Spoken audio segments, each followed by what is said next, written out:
Michael Jackson's family rejecting the findings of the first autopsy, and with the results of the second expected, investigators have now begun focusing on the superstar's doctor. Significantly, the doctor who was with Michael Jackson in his final hours had started work only 13 days ago after quitting his medical practice.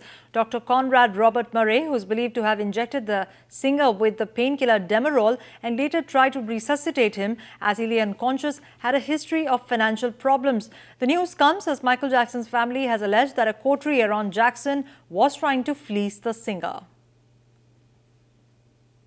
Now, Dr. Conrad's financial troubles began in at least 17 years ago, and he was still combating bankruptcy when he took up MJ's job. Here's a look at his liabilities.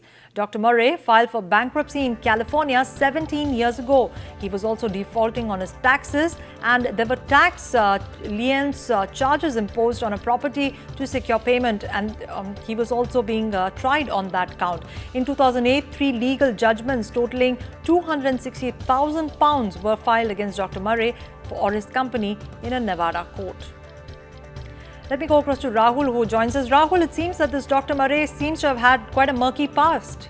Well, yes, it is, of course, a murky past, given the fact that he is, or at least was declared financially bankrupt. But let's just look very, very closely, Rukmini, on why the LA police are now beginning to focus on Dr. Murray. Remember, he's not a suspect as of now. He is only in focus because of allegations that have been made by those close to Michael Jackson, including his family, that a coterie of doctors was perhaps responsible for Michael Jackson's death. Now, we've got a large number, as you can see, graphics running on the kind of prescription that was at some level or the other administered to Michael Jackson. Just look at those graphics. We'll just play those graphics out for you. Michael Jackson's daily intake of drugs has come under a great deal of focus. If you see those graphics, we've broken them down into what really Michael Jackson was being given. And you can see that only someone with a very, very robust constitution, and I'm using that word with a lot of sarcasm, could have withstood this kind of drug intake over a period of time. Remember, Dr. Conrad had only joined Michael Jackson just about 13 days ago, and a lot was not known about his past. He was broke and thought of this job as a once-in-a-lifetime opportunity. That's what he told all those people he was with. And he said at the point when he got the call from Jackson's residence to take over as his personal physician, he said, he went on record to say, this is a once-in-a-lifetime opportunity. We've put together a little bit of a graphics for you to look at why is Dr. Conrad a suspect. We've broken it down, this story, to bring your attention to why the cops are looking at him with such suspicion as of now.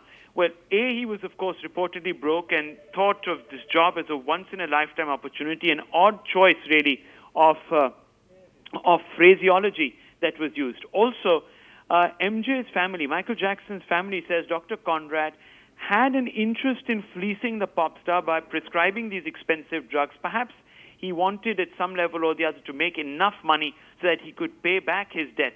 And Dr. Conrad only joined Michael Jackson 13 days before the singer's death, and Dr. Conrad was not specifically board certified in the areas of his specialization, which was cardiac, looking at the cardiac angle of the profession. So not that this is a requirement under U.S. law, but it does suggest that you have achieved a certain degree of proficiency. All of this comes at a time when Dr. Conrad mysteriously disappeared.